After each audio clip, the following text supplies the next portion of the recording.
The office of Private Investigator Belmont J. Bacall was not much to look at. Tucked between a pawn shop and a tax attorney's office in a rundown strip mall east of town, it never saw much foot traffic. Most new jobs, when they came in at all, came in on the phone or over email. So when the bell over the front door dinged at 5:30 on a Tuesday evening, it startled the detective, who was, at that moment, only half-dressed, standing behind his desk and facing a mirror on the wall to examine the red, raised rash that had been spreading on his chest the last few weeks. Whoops! Oh golly. Snatching his dress shirt from the back of his office chair, he hurried to pull it on. Apologies, madam. You've, caught me at a bit of an inopportune moment there. Not very professional of me. The middle-aged woman in the office doorway had blushed upon seeing the bare-chested PI, and now looked down at her shoes as she cleared her throat and said, "That's all right. I'm sorry if I startled you. Are you open?" Belmont, who was open to anything that might help him pay the bills, said that indeed he was, and indicated for the lady to take the chair across the desk. She sat, clutching her purse in her lap. "Thank you, Mr. Bacall." Please, call me Monty, Mrs. "Kathy is fine." Kathy. Monty finished buttoning his shirt and sat, then began to gather and stack the loose mess of papers on his desk. Well, if you're looking for the services of a private investigator, you've come to the right place. Kathy was quiet for a few seconds, fidgeting in her seat. She was a decidedly average-looking woman, Monty decided, 50-ish, mousy brown hair with streaks of gray. He could tell she was nervous. Can I get you anything, ma'am? Water? Coffee? She shook her head and finally raised her hazel eyes to meet his yellow-gray ones. You know who you look like? Sam Spade. You know Humphrey Bogart's character from The Maltese Falcon? You must get that a lot, being a private eye yourself." Oh, I think someone's mentioned it before, once or twice, he said, and glancing down, he saw that he had misaligned the buttons on his shirt. Deciding it would be even more awkward to fix them now, he leaned over the desk. What can I do for you this evening, Kathy? She took a deep breath. "Well, it's my husband. I need him followed." Geez, that must sound so cliche. I know in the movies private detectives are always solving murders and whatnot, but I imagine most of your jobs are probably just worried spouses. There's some of that, yeah. But my bread and butter nowadays is insurance fraud. Somebody throws their back out on the job, makes a claim. I see if I can get a snapshot of them playing golf or line dancing down at the Tipsy Cowgirl, that sort of thing. Oh, well, that makes sense. Monty pulled out a notepad and a pen. So, your husband's name is? Arlo. Arlo. And why do you need someone to follow Arlo? She shifted in her chair. Well, I suppose I should start at the beginning, which was about a month ago. We had a big fight, and Arlo drove off, and he was in a car accident. And ever since then, he's been acting unusual. And was he injured in this accident? She shook her head. If he had been, like if he'd struck his head, that would be almost a comfort. I know that sounds dreadful, but the alternative? Anyway, he told me what happened, or at least part of it. He said he was driving north through the state park on that hilly, curvy road, you know the one, and something got in the road, and Arlo swerved. His car went right over the embankment. It was a big drop, almost 30 feet, but Arlo wasn't hurt. But his phone was smashed, so he couldn't call for help, and he couldn't climb back up the embankment. So, he just started walking through the woods. And I guess he got lost and, well, he claims to have encountered something in the woods. Encountered? What exactly? She leaned forward and lowered her voice. Arlo says that it was, you know, an extraterrestrial. Monty's pen froze on the page, and his eyebrows arched. Your husband thinks he was abducted by aliens? Well, not exactly abducted. More like recruited. He said the thing in the woods, it looked human, but it wasn't. And that it needed his help, as in specifically Arlo's help, which is just silly. Arlo doesn't have any special skills or anything. He's an actor. Monty nodded and continued his note-taking. Uh-huh. Stage, film, television? Yes, all that. Anyway, ever since it happened, Arlo's been leaving the house at night. He drives off, always at midnight, and he doesn't come back until dawn. He's going back to those woods. I track his phone, you see. We track each other's phones. And he won't talk to me about any of it now because, well, for one thing, when he told me what happened, I sort of laughed. But it's getting so out of hand. He's supposed to fly to LA next week for a shoot. His agent is furious. Arlo won't return her calls. Uh-huh. And what's your husband's last name? Fontaine. At this revelation, Monty's pen slipped and scratched a black swish across the page. I'm sorry. Are you saying your husband is Academy Award winner Arlo Fontaine? Nominee, She corrected. he didn't win the Oscar, but he has 2 Primetime Emmys. Uh-huh. She blushed. I know that's probably a surprise. I know I don't look like the wife of a movie star. Arlo and I, we were high school sweethearts, you see. It's been a long journey, our marriage with, road bumps and whatnot. But he's not a cheater. That's not what this is. Because Arlo doesn't have much of that is, he isn't very virile. Right. Monty made a final note, then leaned back in his chair. Well, I'll be happy to help you out there, Kathy. I can track your husband's movements, get photographic evidence of whatever it is he's doing, but I gotta be honest with you. I think what you're really gonna need here is the help of a psychologist for your husband. She looked down at her lap. I know, and I will. It's just, before I risk it all coming out and risk ruining his career, his reputation, I need to be sure. Just in case, Just in case? She took in a shaky breath. In case it's true. But I know that's crazy. Geez. I want to see the evidence plainly and to understand. Then I'll know what to do. Monty nodded and grabbed the bottled water on his desk. He raised it in a little toast. Here's to plain speaking and clear understanding. Across the desk, Kathy grinned. That's a quote from the Maltese Falcon. Monty choked on his water. Clearing his throat, he sputtered. Oh, is it? Maybe. Wiping his chin, he turned to his computer and loaded up a standard contract to print for her. So, you have seen the movie Detective? Yeah. I think I caught it on TV once. Long ago and far from here. 6 hours later, sitting in the driver's seat of his 2003 Honda Odyssey, Monty adjusted the focus of the tripod-mounted camera on the passenger seat, then settled back to finish his cheeseburger. He had parked 3 doors down from the Fontaine place, a 3-story, mid-century modern home with an overgrown yard, and waited to see if, in fact, the famous actor was about to walk out that front door and get into the new Lexus in the driveway. Monty still had his doubts. Kathy's credit card had gone through, so the money was good, but he had felt the need to Google Arlo Fontaine actor family as soon as she left the office. After clicking through a number of links, it seemed as though her story was at least plausible. For one thing, Monty learned that the actor had been born and raised here in upstate New York and had moved back to the area a couple years ago, once his kids had all gone off to college.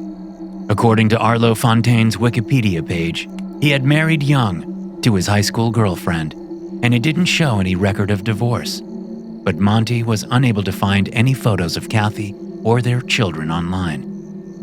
On the rare occasion that Arlo did attend a film premiere or awards ceremony, He usually went alone, or else took his elderly mother. He seemed like a strange character, handsome, talented, with many accolades, but also extremely private, almost a recluse. And he had never appeared in any tabloid. Arlo had begun his career as a stage actor in New York City. His big break came in the late 90s when he was cast as Dr. Christian Caldwell in the medical drama Heartwood Hospital, a character he played for the next decade. He had then made the jump to Hollywood, taking on a lot of small parts with big impacts over the years. Critics loved him. There were even rumors swirling online that he would soon be joining a certain mega-popular superhero franchise as the father of a fan-favorite character. Everything Monty found seemed to indicate that the actor's career was steady, if not on the rise. And as Arlo had no public history of mental illness, this sudden story about alien recruitment seemed to come right out of the blue. Monty still thought the most obvious explanation was an affair. Long marriage, kids gone, that big fight a month ago, and Kathy's comment about the couple tracking each other's phones.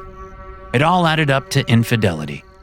His assertion that Arlo wasn't virile could mean a few different things, the simplest of which was that he could no longer get it up, at least not for his wife of 30 years. He might have a mistress or boy toy on the side, but meeting them in the woods 7 nights a week, that would be odd. And if, instead, Arlo Fontaine actually did believe he had encountered an extraterrestrial being, well, that would mean he had either undergone a complete mental breakdown, or else he really did find something out there. Monty checked his watch, 11:59. He tossed the last bite of burger into his mouth, washed it down with a water bottle, then watched as, at midnight on the dot, a middle-aged man in a sports coat and a pork pie hat emerged from the home, carrying a plastic shopping bag, and walked briskly to the driveway. "I'll be darned," mumbled Monty, snapping a few pics as his target climbed into the Lexus. It was Arlo Fontaine, no doubt about it. Monty waited until the Lexus backed out of the driveway and headed up the street. Then he started up his minivan and followed in pursuit. The sky was clear and the night was quiet. Monty turned on the radio, smooth jazz, dark, sweet, and somber, like a whiskey sour, and cruised north, out of town, and up along a state road, keeping the Lexus's taillights just in view ahead of him. As they made their twisty-turvy way into the forested hills, where the tangled branches of poplars, pines, and sycamores blotted out the stars. An hour into the drive, the Lexus turned right onto a dirt road. Monty switched off his headlights and, pulling up to the turn, gazed after the car. It parked about 50 yards away on the edge of the lane. Monty adjusted the f-stop on his camera and zoomed in, snapping a few shots of Arlo as he exited the car, taking a shopping bag with him, and set off into the forest on foot. Once he was out of sight, Monty drove his Odyssey halfway down the dirt road, headlights still off, and parked. He pulled the camera off its tripod and hung it around his neck, then grabbed his work satchel from the back seat. The bag contained, among other things, a flashlight, a digital night vision binocular, some bottles of water, and a Smith & Wesson .44 Magnum revolver. Stepping from the minivan, Monty entered the woods where the actor had vanished. Peering through his binocular, he spotted Arlo's pork pie hat bobbing above the underbrush ahead. Set off in that direction, trying his best not to step on too many twigs. The forest here wasn't hard to navigate. The trees were spaced apart, their leafy canopies filtering starlight and dim shades of blue. Branches swayed and whispered in the breeze, crickets chirped, and the hoot of a howl rose in the night, haunted and shrill. Monty followed his target up and down half a dozen hills. There was a moment when he worried he had lost the trail, but a distant splashing sound alerted him to Arlo's location, and heading toward it, Monty spotted muddy footprints on the far side of a shallow creek. Careful not to slip and fall, he hopped stone to stone, crossing the water. Once on the other side, he sniffed at the air, smelling the smoke from a campfire. Peering through his monocular, he saw Arlo reach the top of the incline ahead and disappear on the other side. Monty followed, and crouching behind a thick tree atop the hill, he looked around its trunk into a circular glade. The figure of Arlo Fontaine was walking through the clearing, approaching a campfire and a second man, who sat on a tree stump next to the little blaze. Behind the second man, a small tent had been constructed from a tarp and a rope strung between two trees, and there was an axe leaning against a pile of firewood. As the stranger stood and greeted Arlo Fontaine, speaking too softly for Monty to hear, the detective gazed through his monocular at the rest of the clearing. There was nothing else to see, and yet, when he lowered the night vision scope, his eyes did see something else. Something large and round and perfectly smooth, parked in the grass and filling up half of the glade. The surface of this giant saucer was glowing softly in the night, but in a color which has no name in the English language, or indeed in any human tongue. Well, what do you know? Monty murmured under his breath. Either I'm the luckiest son of a gun on this here blue marble, or the unluckiest. Monty straightened up behind the tree, thinking over his next move. He wouldn't need the camera anymore. However this went down, it wasn't likely to end with another face-to-face with twitchy Mrs. Fontaine back at the office. This job had just taken a turn, a sharp turn down a pitch-black alley in a jet-black night, and there was no way to see where the road now led. Monty's only choice was to charge onward, into that unknown, and face whatever emerged from the darkness to greet him. He set his camera on the ground, then slid the revolver out of his satchel, and pulling up his shirt, he tucked the gun into the back of his pants. He opened a water bottle and downed the whole thing in one long chug. Putting the empty bottle back in the satchel, he took out the flashlight, then set the bag down beside the camera. Steadying himself with a deep breath, Belmont Bacall stepped out from behind the tree and walked toward the two men standing by the campfire. They weren't facing him, and as he drew nearer, he heard Arlo speaking. This is hydrocortisone cream, and here's more of the aloe vera. They can be used together if... Evening, fellas. They spun to face him, eyes snapping open like deer in headlights, and stood frozen in place. Thought I might pull up a tree stump and join you boys for a little chin wag. Monty clicked on his flashlight and raised it to one man's face, then to the other. Well, well, what do we have here? 2 for the price of 1. Doppelgangers in the dead of night. The two men were of identical height and build, though whereas Arlo wore expensive clothes, the second man was dressed in an oversized sweatshirt, sweatpants, and a pair of old white sneakers. Their faces, too, were very alike, yet also unalike. Arlo Fontaine had aged like wine, with fine wrinkles in all the right places, his cheekbones as high as ever, his jawline just as sharp as when he played Christian Caldwell back in the 90s. His blonde hair had grayed at the temples. The other man didn't have any wrinkles or gray hair, so in that regard, he appeared younger, and yet there was something not right about his face, as if a sculptor hadn't quite finished molding the features of a statue before putting it in the kiln. The man's skin was waxy and loose, his eyes off-center, his ears a little too small for his head. And yet, he too was Arlo Fontaine. Who the hell are you? Barked the real Arlo. He enunciated each word, projecting his voice into the distant trees. What are you doing here? Relax, Mr. Fontaine. I'm not here to report you fellas for having an open flame in a wooded area. I just want to talk. The name's Monty. Kathy sent me.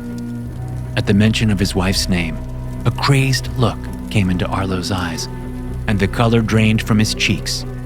For a long second, his mouth hung open and his eyes gleamed with an inner fire. Then he spun and darted to the edge of the glade. Monty cocked his head. Now what's he on about?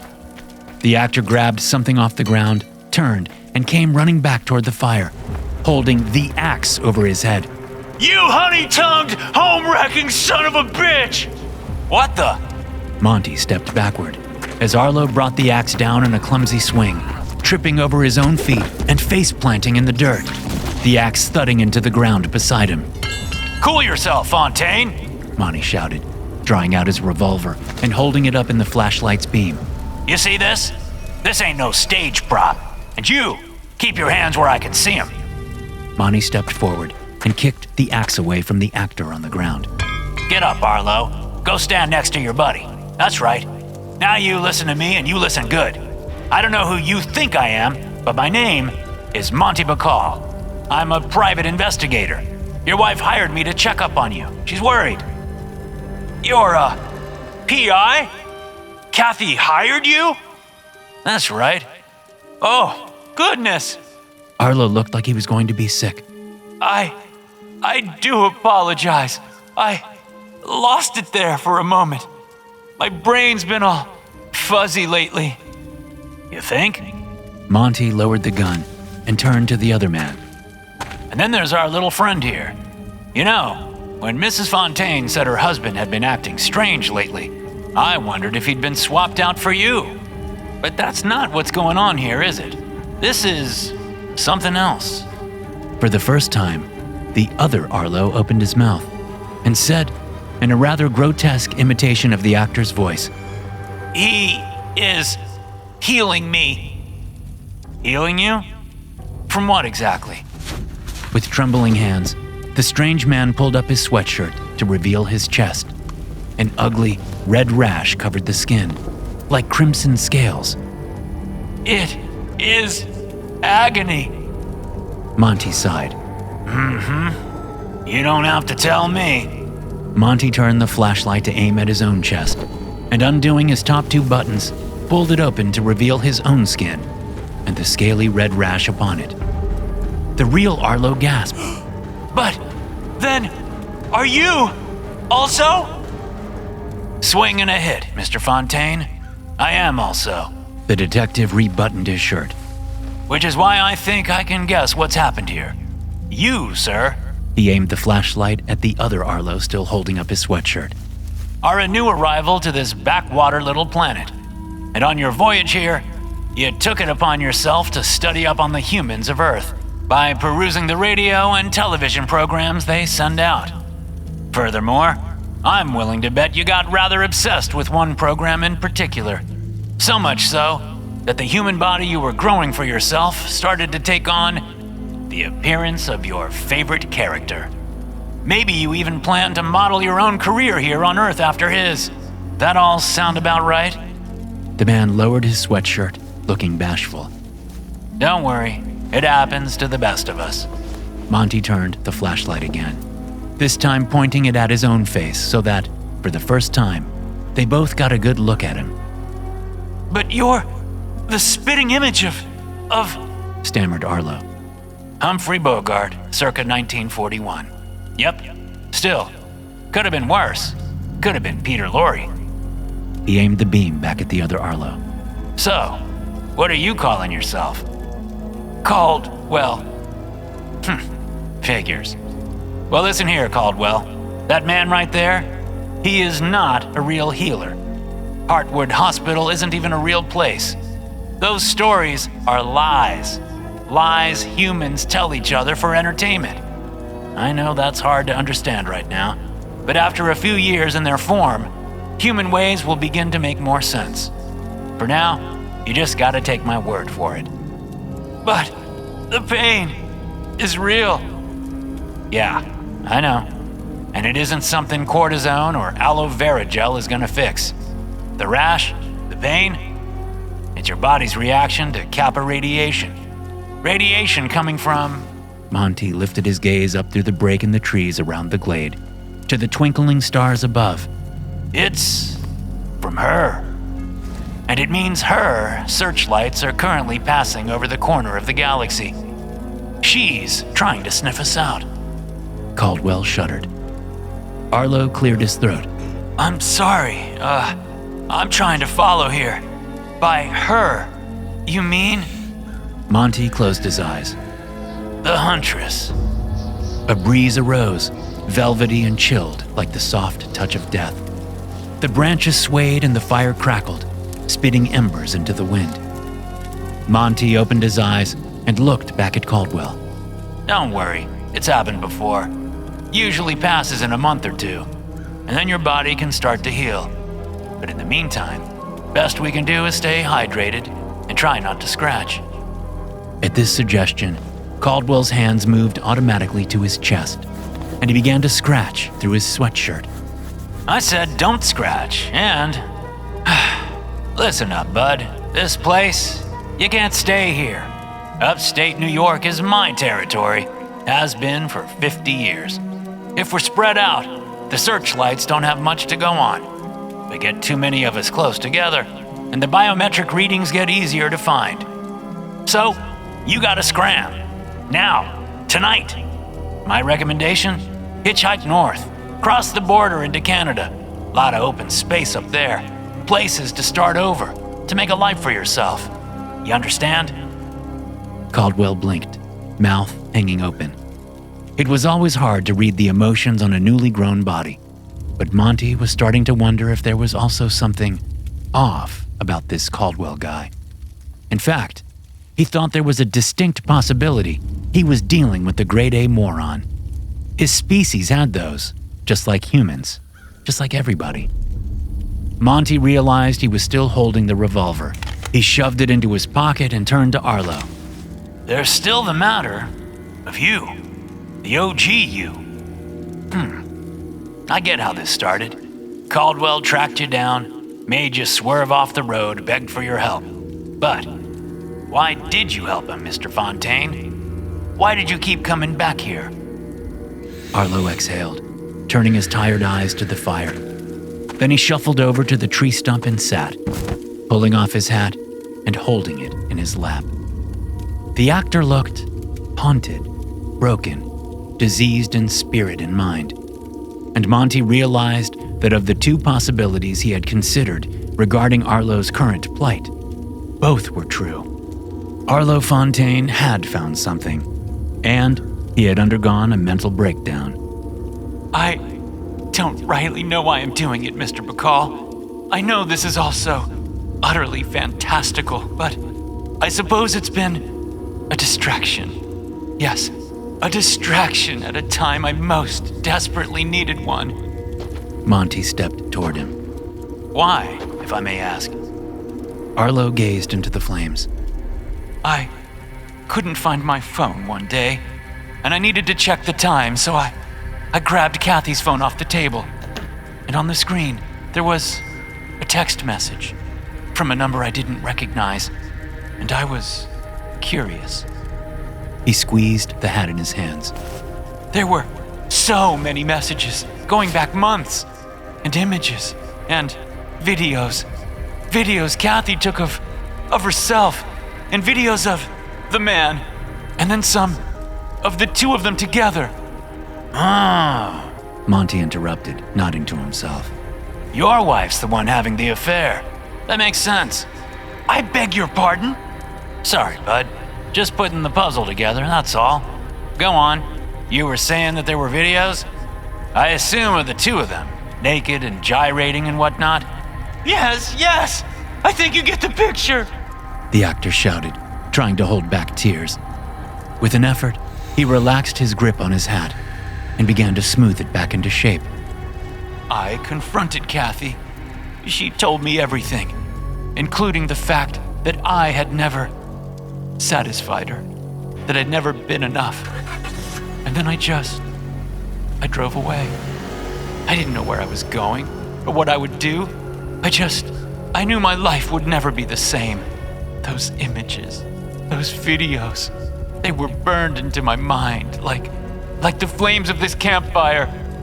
Monty rolled his eyes. Actors really were a dramatic bunch. Right, said Monty, and he cleared his throat.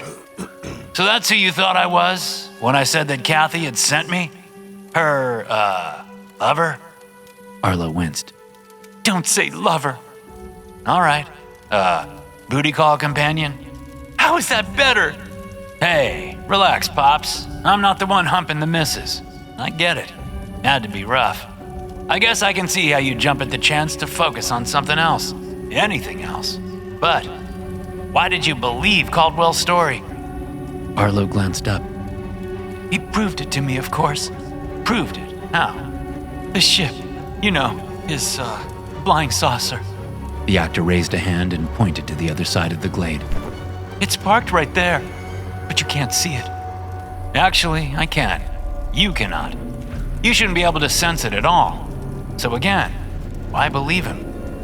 Arlo shrugged. He showed it to me. A chill went through Monty's body, one that had nothing to do with the breeze. What do you mean, showed it? Oh, you know, he uncloaked the ship temporarily, and then I could see it. Monty's yellow-gray eyes went wide. Fear and rage. They ignited inside his chest. He spun, marching so close by the fire that his shoes kicked embers across the ground, and advanced on Caldwell. Explain, now! He stomped right up to Caldwell and shone the flashlight in his face. Well, is it true? Caldwell flinched and recoiled from the glare of the light. Is what true? Your ship, is it still online? Online? Did you not deactivate all its systems as soon as you got here? Caldwell blinked and, raising a hand, began to scratch at his chest again. Monty clenched his teeth and inhaled through his nostrils. Please, for the love of Pete, tell me that you at least took out the transponder. Caldwell shrugged. I don't know what that is.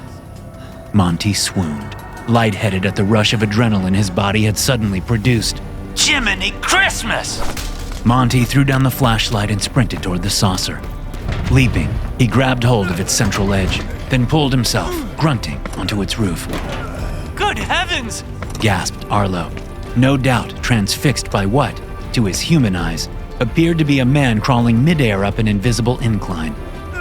Monty reached the top of the ship and punched at the circuitry cover.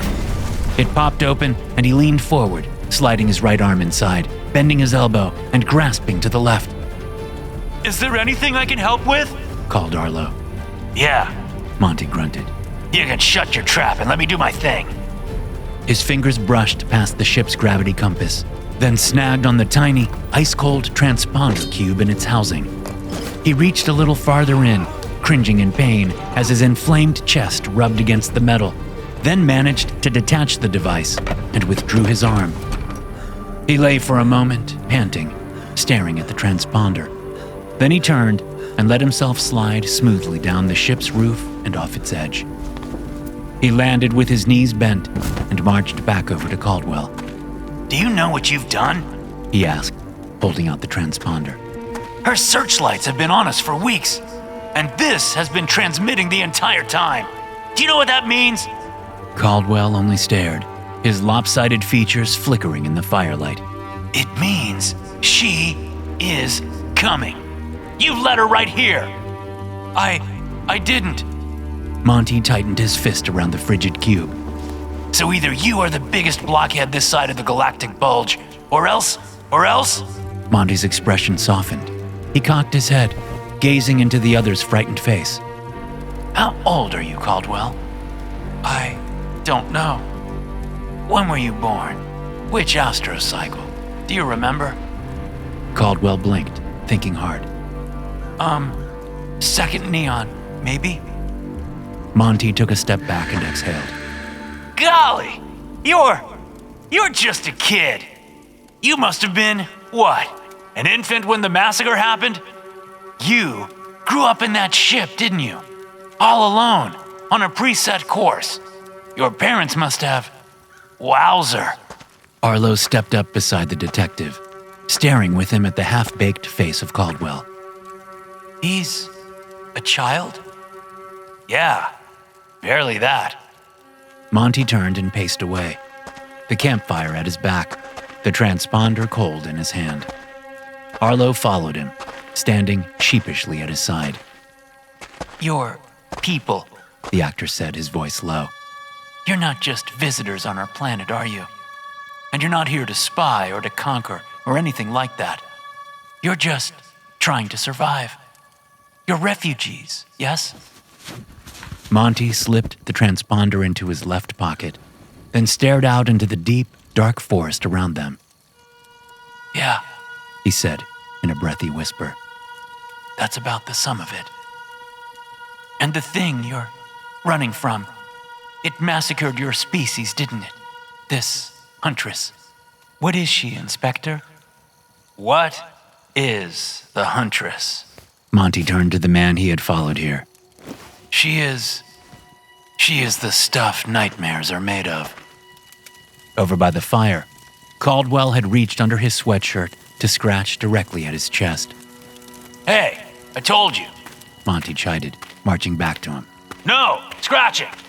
He pulled the hand out from under the shirt and shoved it to the side. Caldwell began to mutter, to moan, to tremble and shuffle on his feet. What the heck am I supposed to do with you then? Monty muttered. You're gonna slow me down, aren't you, Caldwell? Gonna make it impossible to... Unless? Yeah. Okie dokie. Monty pulled the Smith & Wesson revolver from his pocket, cocked back the hammer, and setting the barrel between Caldwell's eyes, he pulled the trigger. The gun roared, and Caldwell's head snapped backward, spraying a mist of blood into the air. Then he fell back, landing with a thud in the dirt. Oh, Lord, no! Screamed Arlo, clasping a hand to his mouth. Caldwell! Oh, God, why? He fell forward onto his knees. Monty, meanwhile, had clenched his teeth in a painful grimace and looked down at the wrist of his right hand, which felt like it had been busted apart by the intense recoil of the heavy revolver. Darn it, that hurt. He had only bought this particular firearm because it was the one Humphrey Bogart's character used in the 1955 noir thriller The Desperate Hours. Had Monty known what a bitch the recoil would be, he might have picked a daintier gun. Gotta remember to use two hands with this thing. Shaking his head, he tucked the revolver back into his belt, then looked down at the body on the ground. The head was leaking a pool of blood that shone purple in the starlight. Why would you? Arlo sobbed. Had to be done. But you said he was just a child. Relax, Fontaine. But you killed him. No, I didn't. He turned to Arlo, who was still on his knees and shaking his fists in the air. Listen, consciousness resides in the brain, right? Well, your brain is in your head. His is not. Here, hand me the axe. But Arlo didn't move. Jeez, you really are good for nothing. Monty grumbled, walking over to where the axe lay, then returning to Caldwell. He positioned the body's arms above its head, then yanked the sweatshirt up over the shoulders and across his cross-eyed, bloodied face. Then he walked around to stand on either side of the body's ankles, raised the axe, and swung it down into Caldwell's sternum. Oh, God! Monty yanked the axe out, raised it again, and with a grunt, drove it in a little lower on the chest. Leaning over the axe, Monty twisted the handle, and the rashy chest cracked open. Warm blood gushed out and dribbled down both sides of the torso. Monty set aside the axe, wiped sweat from his brow, then crouched over the body and pushed his right hand into the open wound. Oh, heavens, muttered Arlo. Monty's face screwed up in concentration. He pushed his hand past the slippery right lung, then fingered the outside of the heart. Is this? Nah, that's the whatchamacallit, aorta. So, back here maybe? Yep, there he is. If I can just... Getting a better grip, the detective leaned back on his haunches, tugging hard, the body lifting up a few inches. Then there was a snap, and Monty fell backward, blood bursting out to pepper his face and chest. Got it! Oh, God, I'm going to be sick. Monty stood, brushed himself off, and walked over to Arlo. You know the entity you call Caldwell? Well, this is him. He held out the squishy little organ on the palm of his hand. To Arlo Fontaine, it most closely resembled an uninflated balloon, wrinkled and rubbery, glowing softly magenta, with a few wiry dark hairs sticking out of each end. Oh, said Arlo, peering at it. It wriggled. Oh. Hey, he's actually very cute. Like a cute baby. Monty considered the little fella for a few more seconds, then slid it into his right pocket and patted the outside gently. So, Said Arlo, climbing up from his knees and sticking his crinkled hat back on his head. what now? Monty gave the night sky another wary glance. Well, if she's almost here, she'll be hungry. She'll want to eat right away, or else her temper will be unchecked and too terrible to comprehend. So, I for one am getting the heck out of Dodge, as far away and as fast as I possibly can. And me? Monty looked down at the actor. Seriously? You want my advice about your marriage? Me, the extraterrestrial that just split open your doppelganger's chest with an axe? Arlo shrugged. I mean, if you don't mind. Monty rolled his eyes, then headed across the glade and into the woods at a brisk walk, Arlo close behind him, leaving behind the bloody corpse in the dirt, lying next to the dying fire. They moved in silence through the hills, Monty leading the way at a vigorous jog, and when at last they reached the dirt road, he slowed, coming alongside the parked Lexus. The actor emerged from the trees with twigs on his sports coat, clutching a stitch at his side. Wait, but before you go, may I ask one final question?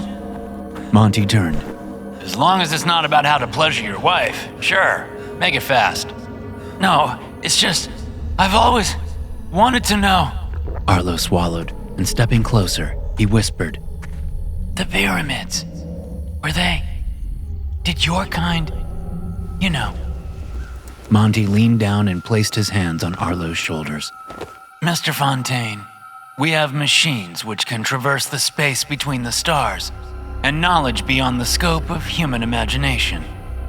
So, why would we pile bricks into a triangle? Arlo blinked up at the detective, his eyes squinted in concentration. Monty gave him a friendly pat on his left side.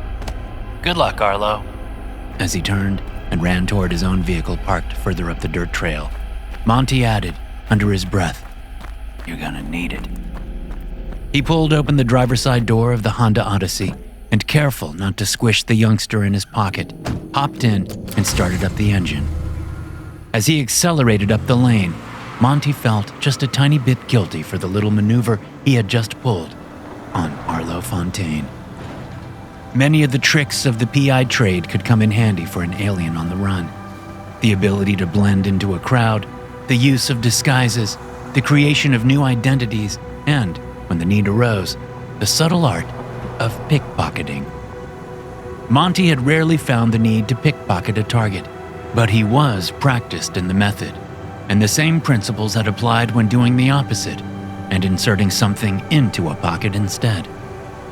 Coming up to the state road, Monty turned right and sped north, deeper into the wilderness.